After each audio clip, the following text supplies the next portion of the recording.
Le damos ahora la bienvenida al doctor Víctor Quintero Ramírez. Es médico veterinario y zootecnista de la Facultad de Estudios Superiores de Cuautitlán, la UNAM. Tiene una maestría en Medicina Veterinaria y Producción Porcina, Benemérita Universidad Autónoma de Puebla.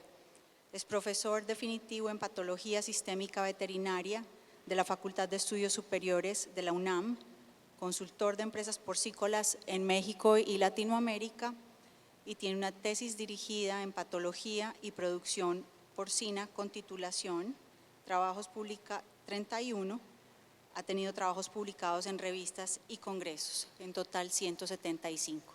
Démosle entonces la bienvenida al doctor Quintero. Gracias, gracias. Buenas tardes a todos, muchas gracias por su asistencia.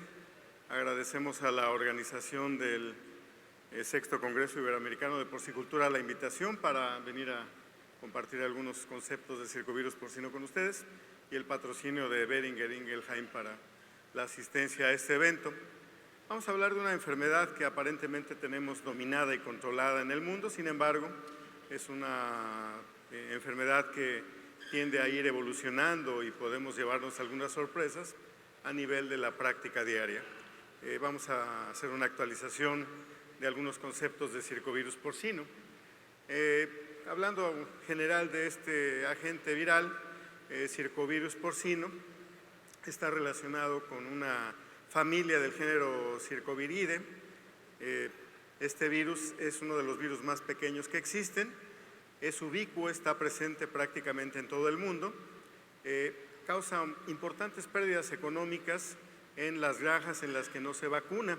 Cuando la enfermedad emergió en la década de los años 2000, se presentó en una forma de pérdidas económicas muy significativas en relación a el desgaste de los animales, a la manifestación de diferentes enfermedades por una pérdida de inmunidad en los cerdos, lo cual generaba un retraso de crecimiento significativo para la venta y porcentajes importantes de mortalidad.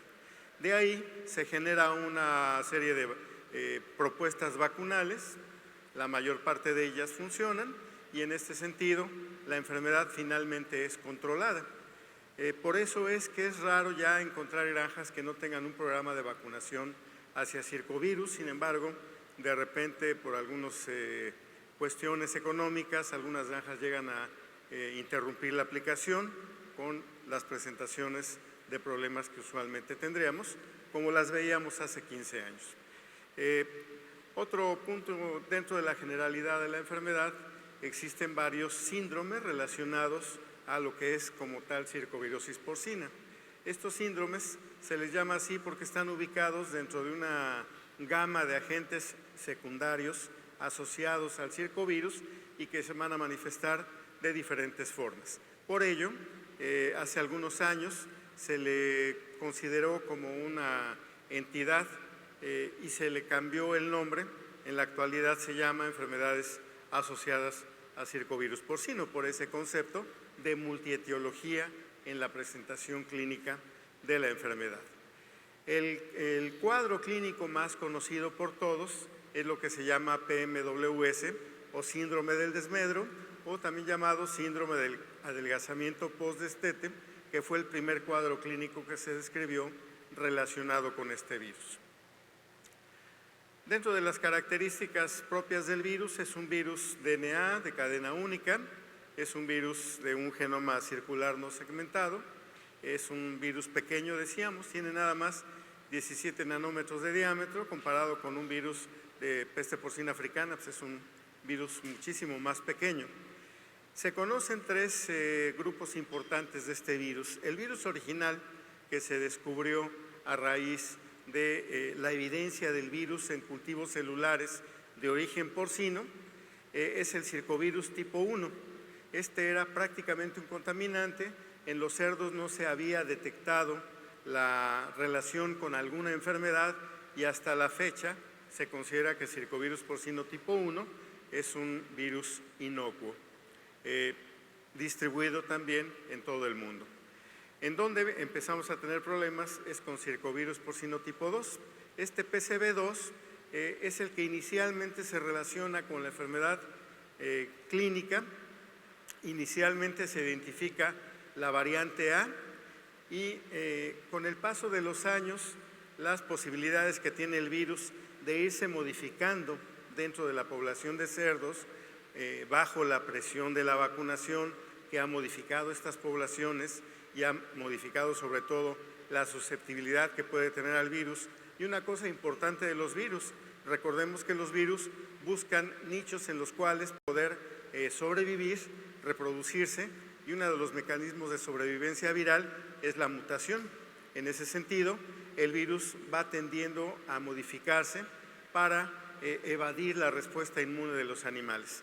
De ahí que se ha observado que en estos últimos 10 años el virus se ha modificado de ser un PCV2A a posteriormente un PCV2B, y en años recientes se ha encontrado que la mayor parte de los cuadros relacionados con circovirus porcino están asociados a PCV2D. Entonces, tenemos por lo menos 4 virus bien identificados. Está propuesto ya una siguiente variante, el circovirus C, e inclusive ya está en estudio una nueva variedad. Entonces, es un virus que se ha convertido en un agente dinámico que busca sobrevivir, que se va modificando en la población, y esto hace que eventualmente tengamos el riesgo de una nueva presentación clínica de enfermedad. Algo que normalmente considerábamos un virus dominado, pudiera tener algunas variantes. Y no solo eso, ha aparecido una nueva variedad de circovirus, el circovirus tipo 3. Este tiene 3-4 años de descrito apenas, y en este sentido, pues ya tenemos un nuevo jugador de este panorama de agentes virales que causan baja de inmunidad y predisposición a enfermedades secundarias. Entonces, todo está relacionado con la capacidad que tienen estos virus de modificarse y de adaptarse a la respuesta inmune de los animales. Un punto importante de la circovirosis porcina son los mecanismos de transmisión. En primer lugar, hay que considerar que prácticamente no hay cerdos libres de circovirus. Todas las granjas tienen por lo menos una variante, y esto es lo que hace que la predisposición a la enfermedad exista prácticamente en todo el mundo. Por otro lado, es un virus que se transmite muy fácilmente. Podemos tener una transmisión horizontal en la población de un cerdo a otro, en poblaciones de edad semejante. En este sentido, podemos observar una transmisión principalmente fecal-oral. Es un virus que se elimina en grandes cantidades en heces, y pues si hay algo abundante en las granjas de cerdos son las heces, así es que habrá altas cargas virales en cualquier granja en la que evaluemos la presencia del virus. Eso por una parte. Por otro lado, también es un virus que tiene un importante comportamiento respiratorio, por lo tanto hay una transmisión a través de aerosoles, a través de un contacto directo, nariz con nariz, o bien de vía oral a vía nasal. El virus además se puede excretar por orina, por secreciones nasales, por fluidos orales, que de hecho es una técnica que actualmente se utiliza para la evaluación de circovirus a través de la presencia del virus en fluidos orales. También se ha demostrado la transmisión a través del semen. Sin embargo, en este último caso no se ha logrado reproducir la enfermedad como tal en una transmisión venérea de un semental con un semen infectado, transmitirlo a una hembra. No se ha reproducido como tal la enfermedad. Se sabe que existe la posibilidad de transmisión, mas no propiamente la susceptibilidad ni que sea un mecanismo de transmisión relevante. El otro punto importante es considerar que hay una transmisión vertical. Las madres infectadas van a transmitir el circovirus a sus hijos, y esto nos va a generar una serie de poblaciones dentro de las maternidades donde podemos tener lechones infectados y tener lechones no infectados, no contaminados. Estos animales van a transmitirse una infección horizontal en los destetes, y es en el destete en donde se conjuga la transmisibilidad hacia toda la población. Entonces, dos formas de transmisión importantes: horizontal entre poblaciones de precebo y cebo, y una transmisión vertical de madres a hijos. De la madre se puede adquirir de varias formas. Podemos tener una transmisión fetal durante la gestación. Esa es una de las formas de transmisión más significativas dentro de la circulación del virus en las granjas, porque un lechón que nace infectado, que fue infectado en la matriz, puede llegar a desarrollar la enfermedad en la maternidad y puede desarrollar la infección al resto de la población dentro de estas maternidades. Entonces, esta transmisión congénita y la presentación temprana de la enfermedad es algo que estamos empezando a ver nuevamente en algunos casos de circovirosis porcina. Lechones muy adelgazados, los podemos considerar enfermos por alguna otra cosa y en realidad lo que pasa es que tienen un problema de desmedro ligado a una infección viral por circovirus. Esto será un punto importante dentro de la identificación de la enfermedad en las maternidades. También en lechones nacidos sanos, sin presencia del virus, si la madre está virémica en el momento de la lactancia, el lechón puede adquirir la infección a través del calostro, a través de la leche o bien inclusive a través de secreciones nasales. Entonces, hay esta otra posibilidad de transmisibilidad de la madre a los lechones a partir de leches o bien a partir de transmisión por vía nasal. Una cosa importante que hay que considerar, y esto también se está empezando a dar en la población de la maternidad, tenemos cerdas inmunes y cerdas que no tienen tan buena inmunidad. En el caso de la cerda que tiene buena inmunidad, transmite esa inmunidad a sus lechones. Los lechones son capaces de controlar la enfermedad, pero no son capaces de evitar la infección. Es factible que un lechón se infecte en presencia de inmunidad calostral. No desarrolla la enfermedad, pero sí va a llevar la enfermedad hacia los destetes o hacia las engordas. Vamos a hablar de las presentaciones clínicas que tiene circovirus porcino. Básicamente identificamos el cuadro clásico, la forma sistémica de la enfermedad, que es el síndrome de desgaste o adelgazamiento multisistémico postdestete o llamado PMWS.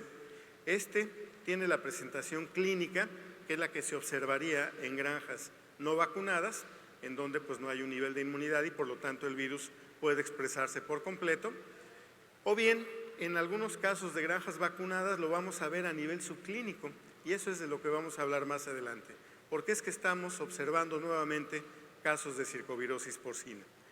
La otra variante dentro de la presentación sistémica es el síndrome de dermatitis y nefritis porcina, que se ha relacionado finalmente con una variante de circovirus porcino.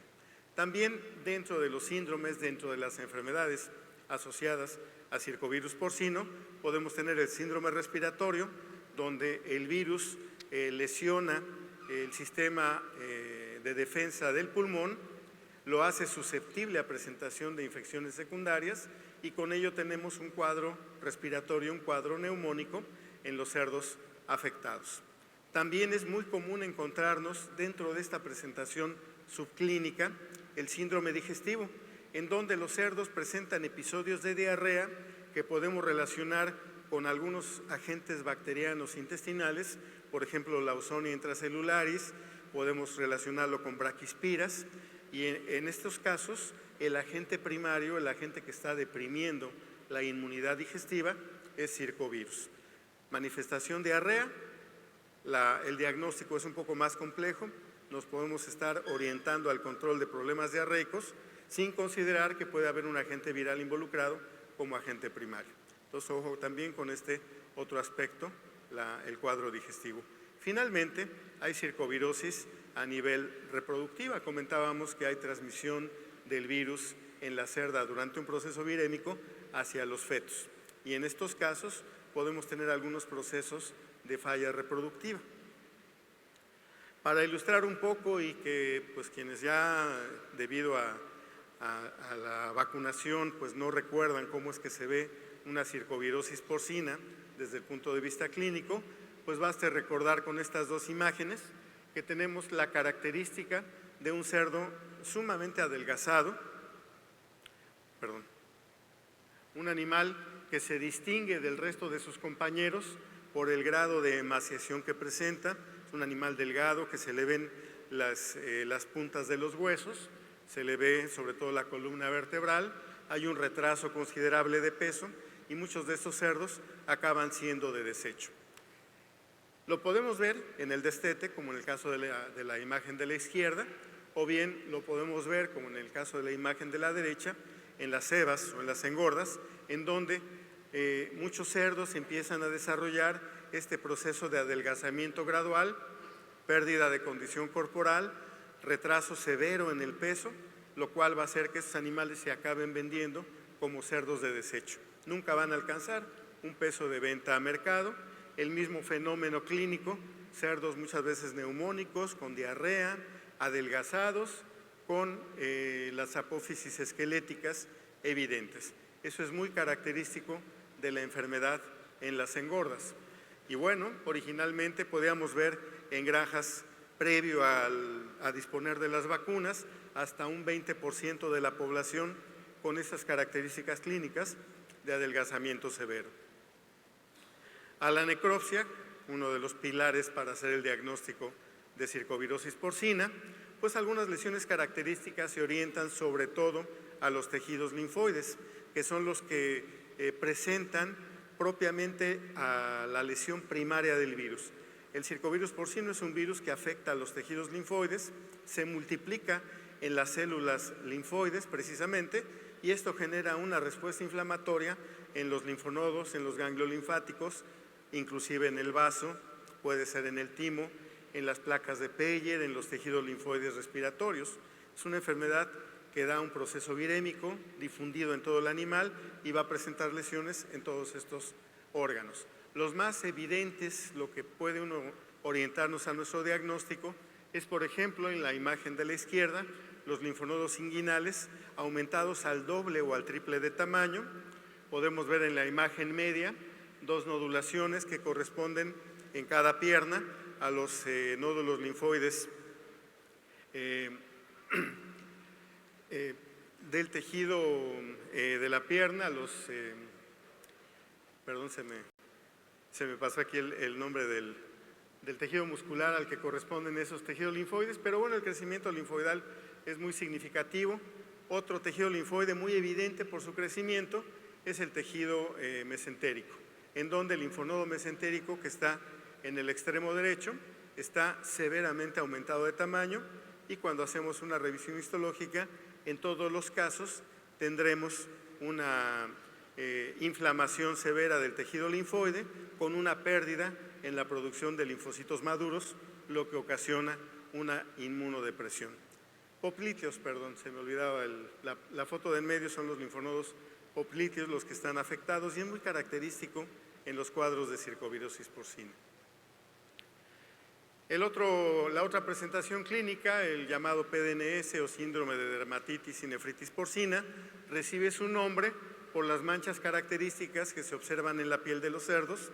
Podemos ver a la izquierda un cerdo en vida con las manchas redondeadas de aspecto costroso, resecas, características de la enfermedad, distribuidas prácticamente en todo el cuerpo.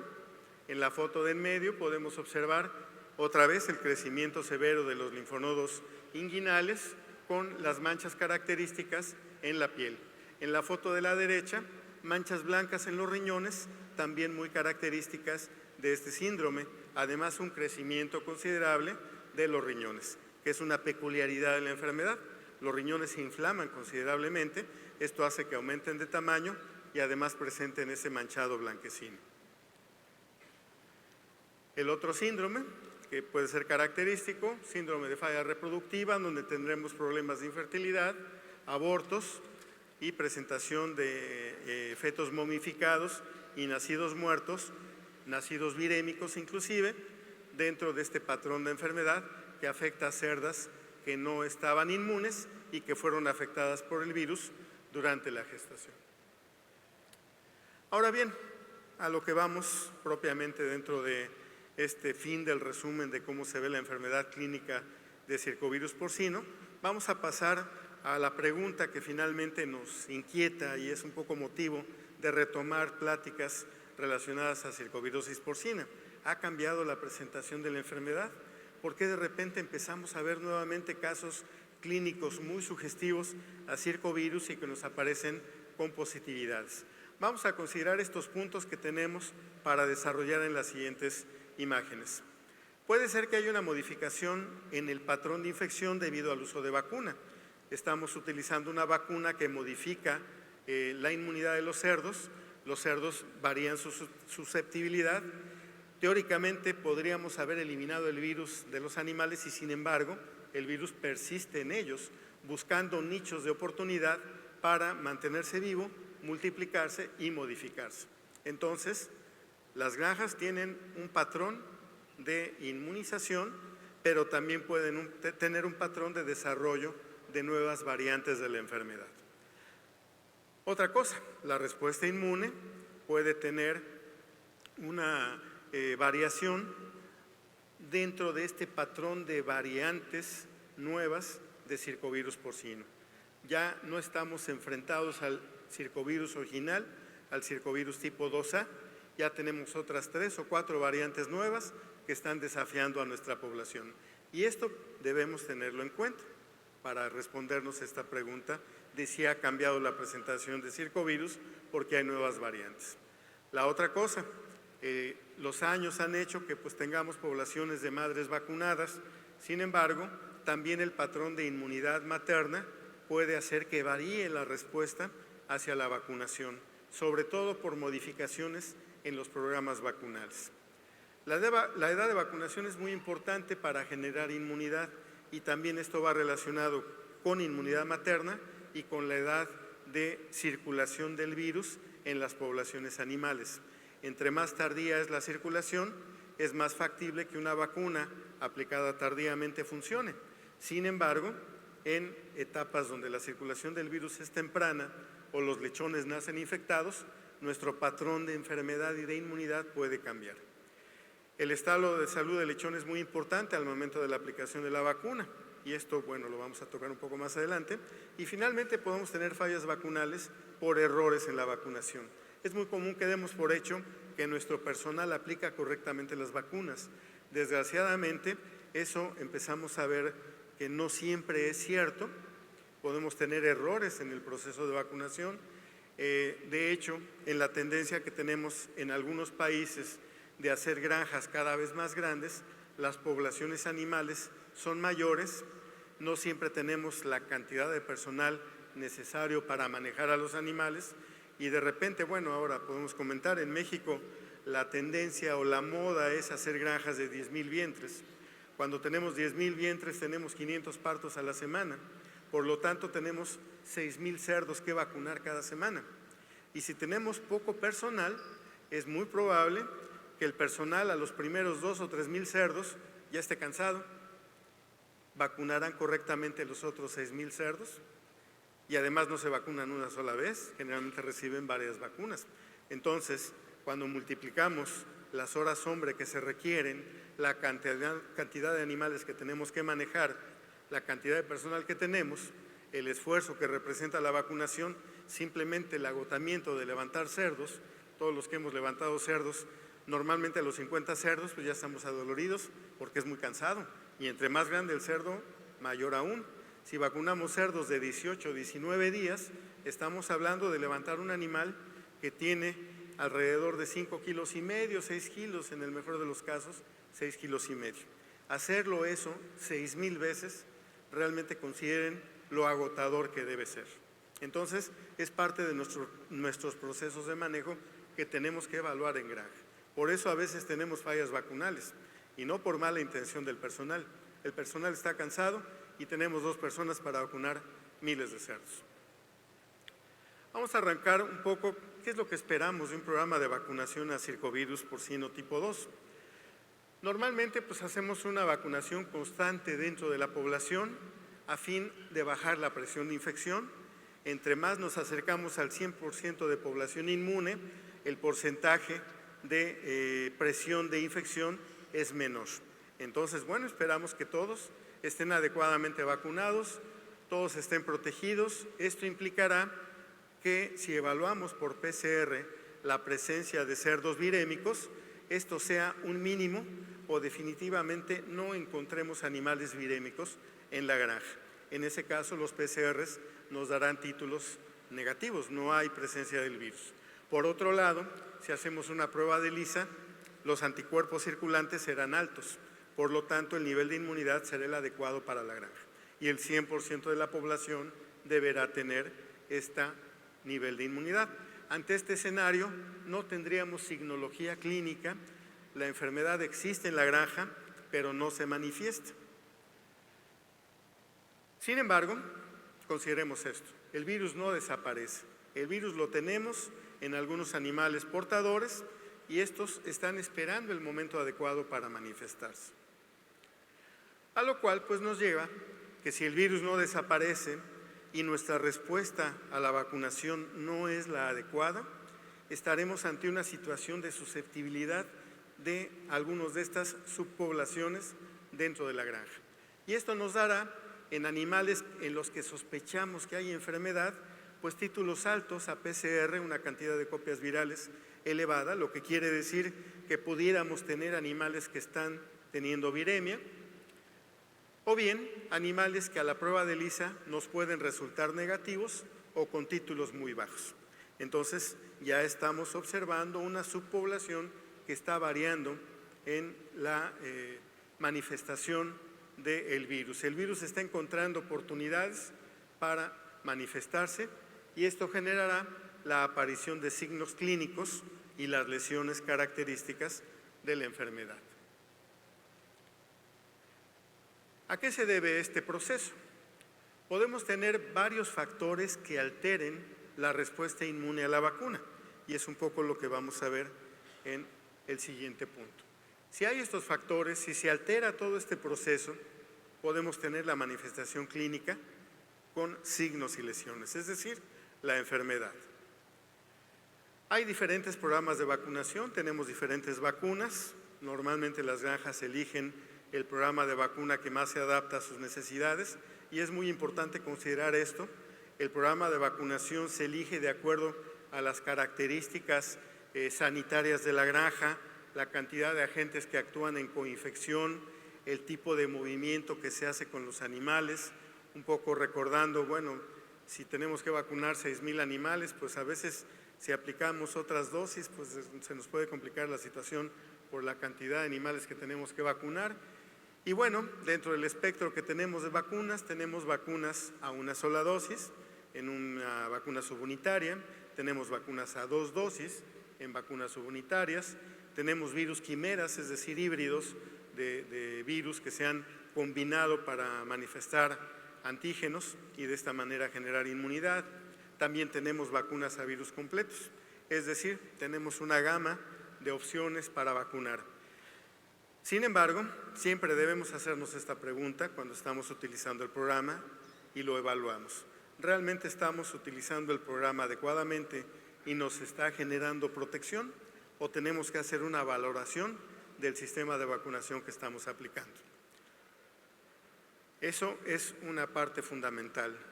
La elección de la vacuna, las características de la granja en base a lo cual elegimos la vacuna y si el resultado de la vacuna es satisfactorio en base a la no presentación de la enfermedad.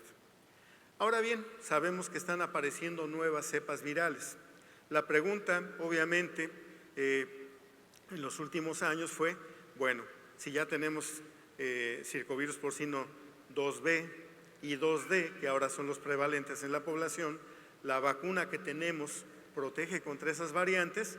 Se han hecho diferentes estudios, aquí simplemente ponemos 2 citas bibliográficas, 2 investigaciones que se han realizado para evaluar esta posible variación de la respuesta inmune ante un agente diferente y hasta ahora dentro del circovirus porcino tipo 2 existe inmunidad cruzada contra todas las variantes, de tal forma que hasta ahora se considera que las vacunas que tenemos en el mercado protegen contra estas nuevas variantes. Entonces, bueno, sin embargo, seguimos con el ojo puesto en si es necesario hacer alguna modificación y este tipo de investigaciones se van a seguir realizando para ver si hay esta inmunidad cruzada verdaderamente.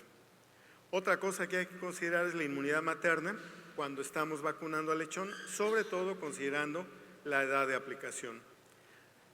Hay inmunidad materna, sobre todo las madres alguna vez en su vida han sido vacunadas contra circovirus y esto genera esta inmunidad que se transmite a través del calostro.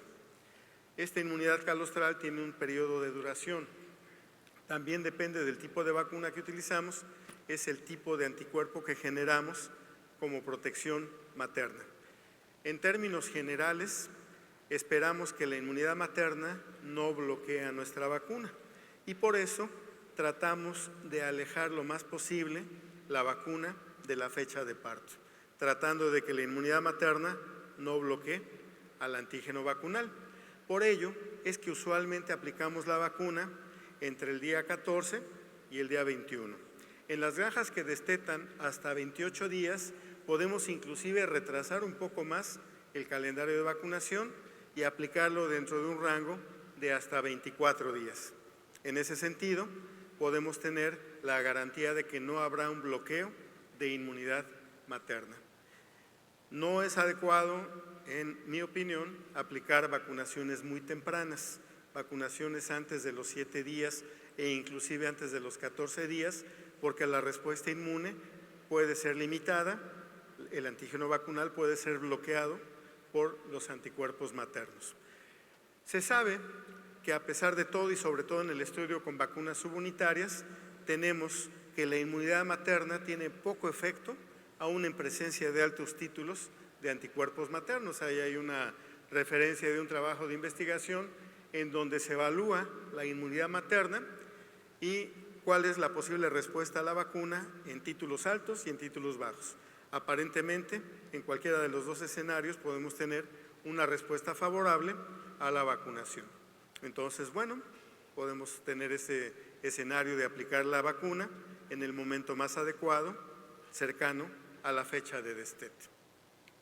Una cosa que sí estamos viendo y que nos preocupa considerablemente porque consideramos que es una de las causas más relevantes dentro de esto que podríamos decir que es la presentación subclínica y eventualmente la presentación clínica de circovirus porcino, es cómo están los lechones al momento de aplicarles la vacuna. Está demostrado que hay una respuesta inmune limitada o reducida si aplicamos la vacuna en cerdos enfermos o en cerdos que no tienen el nivel de inmunidad adecuado en su organismo, por lo tanto la respuesta será muy limitada.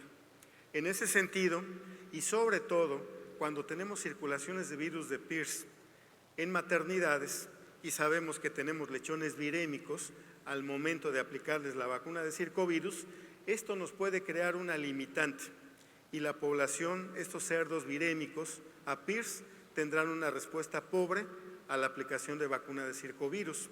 Y de hecho, en lo particular, en las granjas que consultamos, la tendencia a ver esto con frecuencia realmente es alta. Esto nos lleva a meter programas, obviamente, de control de virus de Pierce. Hacemos monitoreos en las granjas en maternidad para evaluar el estatus de los cerdos en relación a Pierce. Utilizamos actualmente lo que llamamos el fluido de procesos, es decir, fluidos que vienen de las castraciones de cerdos, del escole. Podemos utilizar fluidos de familia, es decir, fluidos orales de la madre y los lechones, toallitas de glándula mamaria. Hay muchas herramientas ya en la actualidad para poder evaluar si hay o no virus en los lechones al momento de la vacunación.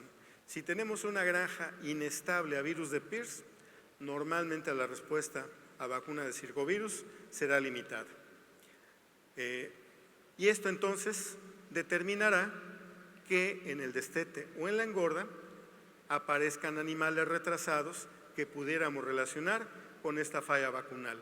Esto ya también está publicado, hay varios textos en donde nos marcan en la investigación que efectivamente animales inoculados con virus de Pierce y posteriormente vacunados con circovirus han tenido una respuesta pobre y se manifiesta la enfermedad en ellos. Entonces, ojo, tenemos que tener bien controlada la sanidad dentro de la maternidad para que la vacuna de circovirus fructifique.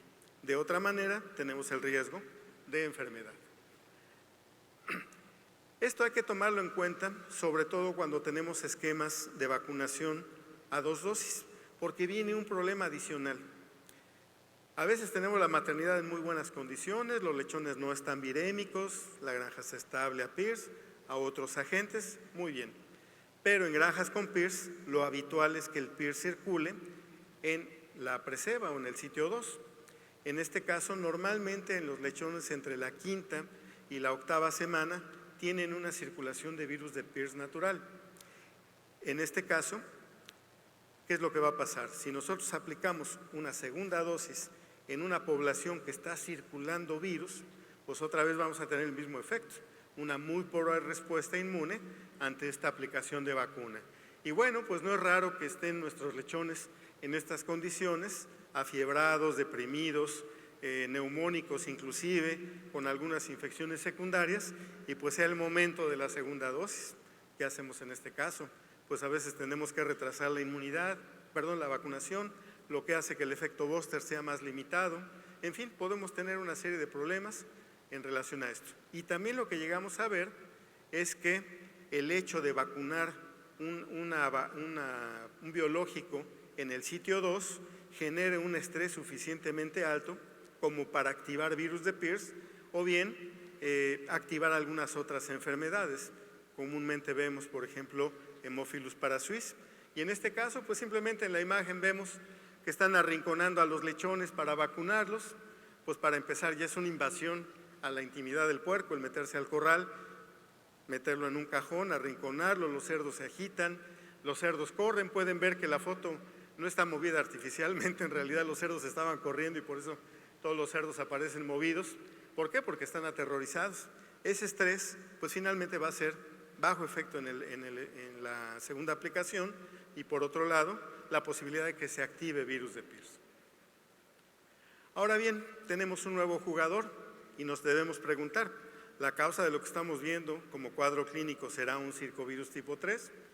Hemos ya encontrado, en el caso de México, inclusive se acaba de reportar en Colombia la positividad, la presencia de circovirus tipo 3, está ampliamente reportado en Europa, en Norteamérica, es decir, ya es un virus que está ubicuo en la población.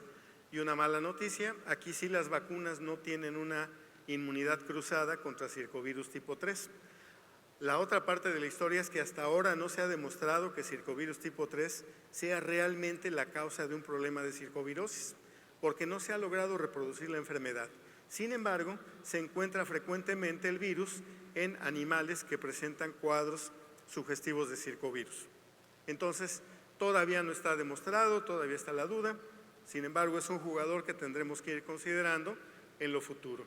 Y bueno, ya cada vez hay más publicaciones, la publicación original en Estados Unidos, donde se detecta la presencia de circovirus tipo 3 relacionado con el síndrome de PDNS y con falla reproductiva, y ya posteriormente está una publicación de 2019, muy reciente, en donde también están reportando el hallazgo de circovirus tipo 3, sobre todo en cuadros reproductivos. Entonces, hay que tomarlo en cuenta.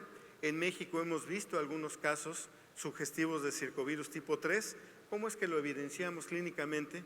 Lo que pasa es que vemos un porcentaje anormalmente alto de cerdos que presentan PDNS, el síndrome de dermatitis y nefritis porcina.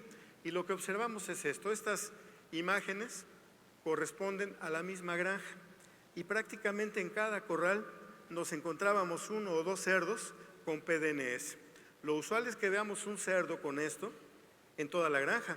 Podemos tener 10, 15,000 animales y nos encontramos 2 cerdos, pero si en 10,000 animales nos encontramos 1 o 2 en cada corral de 30 cerdos, pues eso ya es una cosa anormal, es una cosa relevante y que debíamos tomar en cuenta. En esta granja resultaron positivos a presencia de circovirus tipo 3 los tejidos linfoides, entonces habría que considerar que pudiera ser un brote de este agente viral.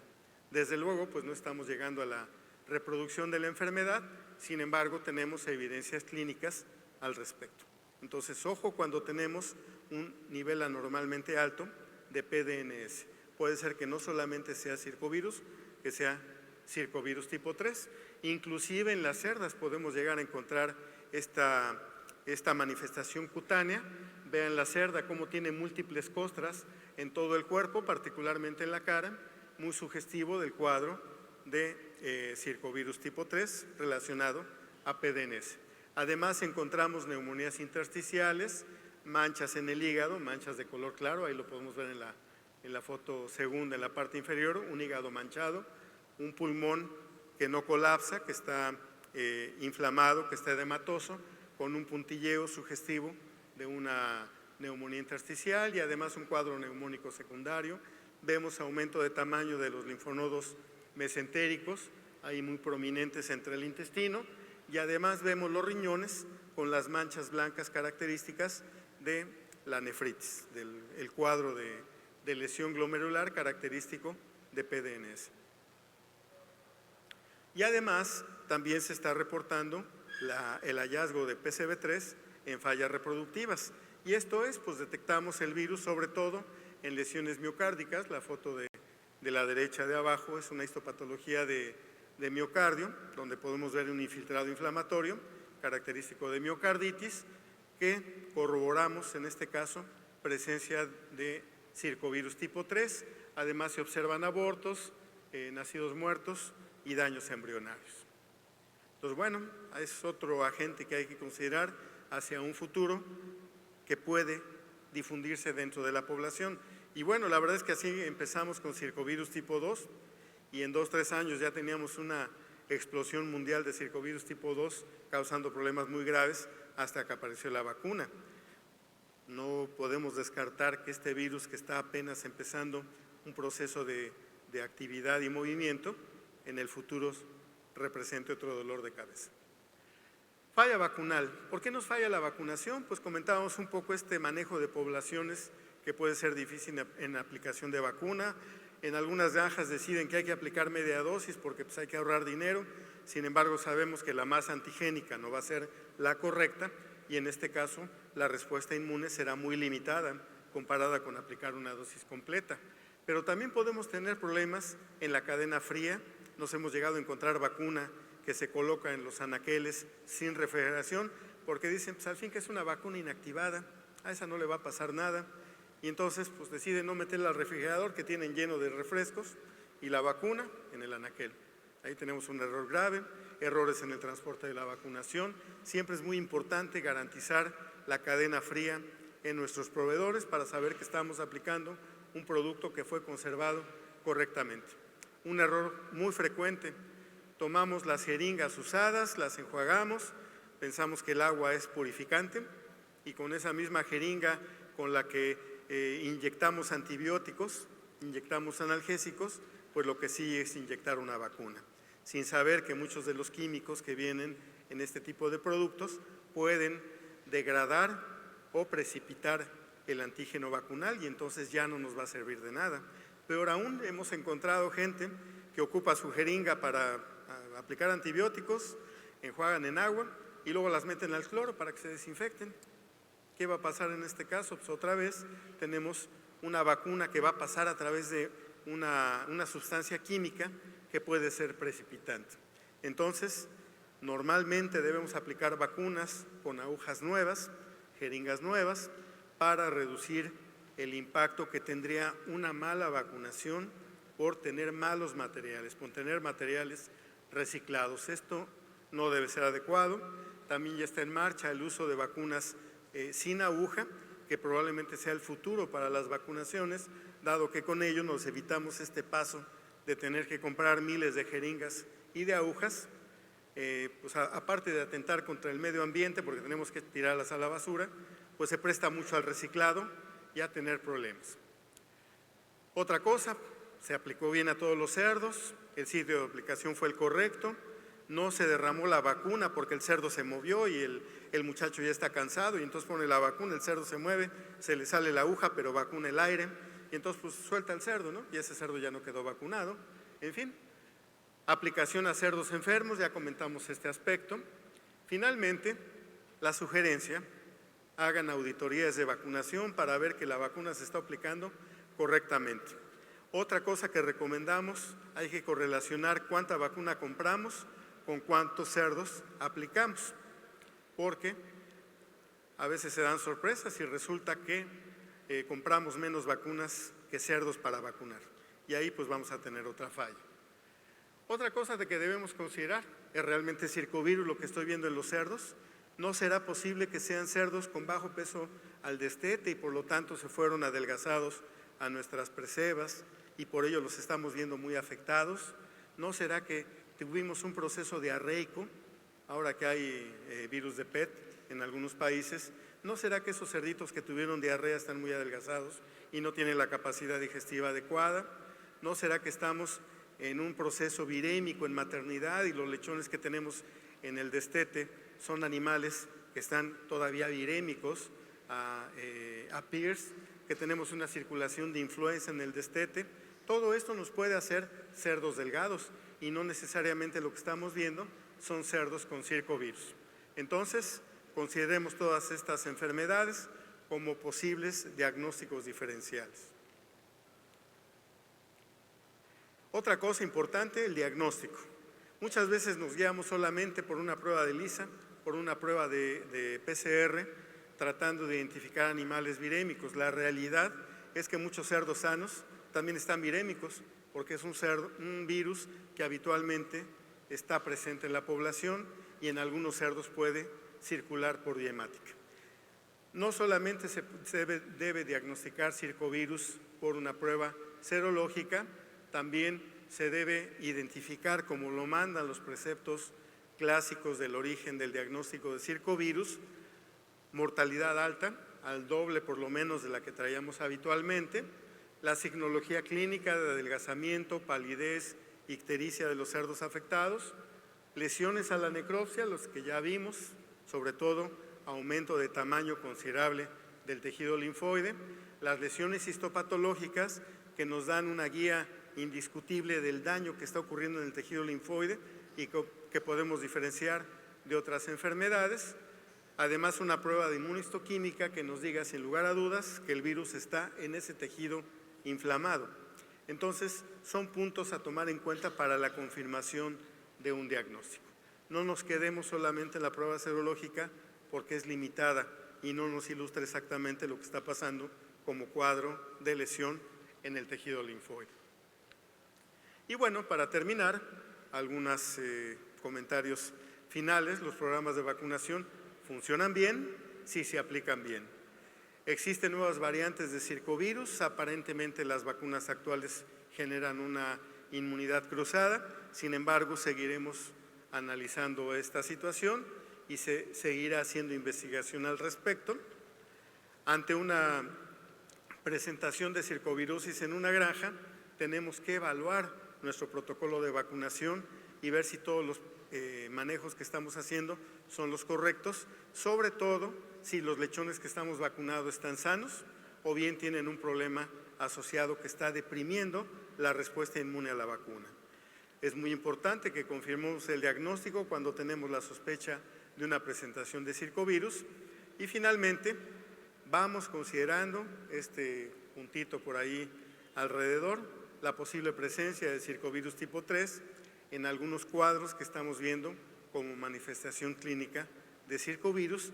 Esto también seguiremos investigando para determinar el papel de este virus en la presentación de la enfermedad. Pues muchas gracias por su atención. No sé, creo que no va a haber tiempo para preguntas.